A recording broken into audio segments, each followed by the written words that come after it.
Finally in there.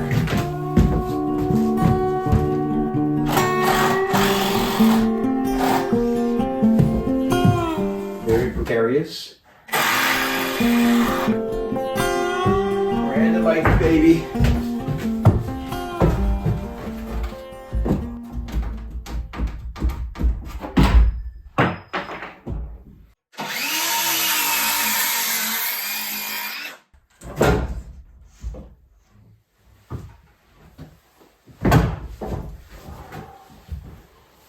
It was stuck between the cripples.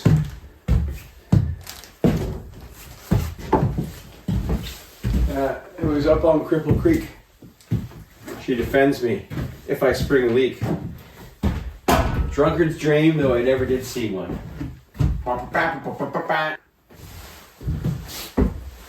This one here is just two 2x4s sandwiched together. Actually, and this one is stiffer than a normal.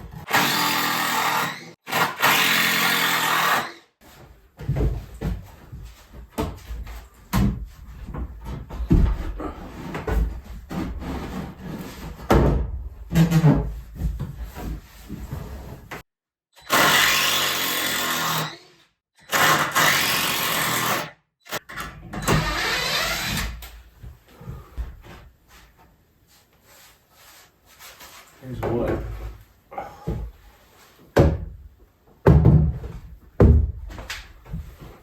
There's two.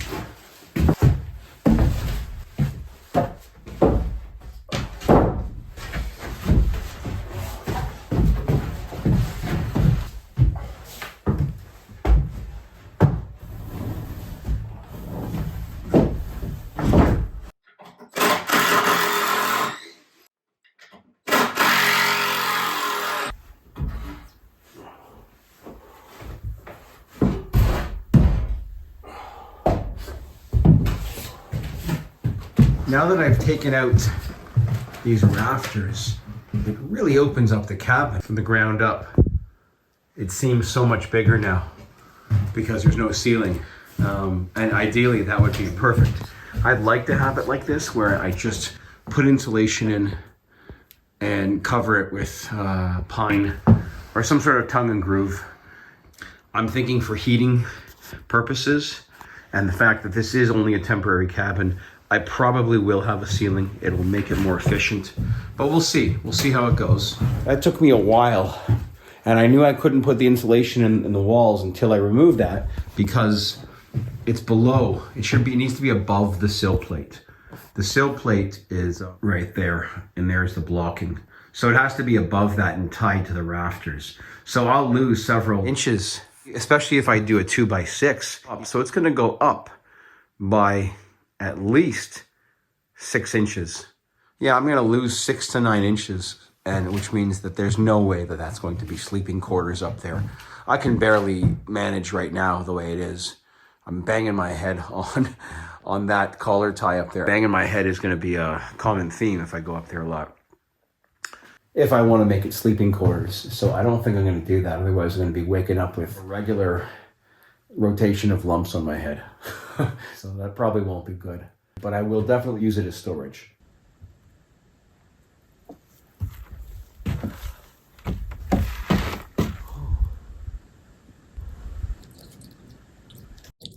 like a field ferret. I think it's almost warm enough to go for a swim.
It's very peaceful out here.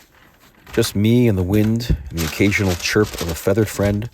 But the fascinating and rarely observed rhythms of the staple gun coyotes. All this Tyvek will really keep the wind out of any small spaces between the boards of OSB. It's fantastic out here, but you've really got to take preparations if you plan on surviving these cold northern Canadian winters.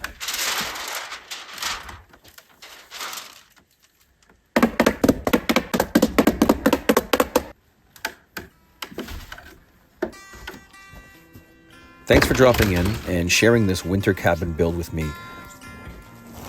Please hit the subscribe button if you like this content, and I'll see you on the flip side.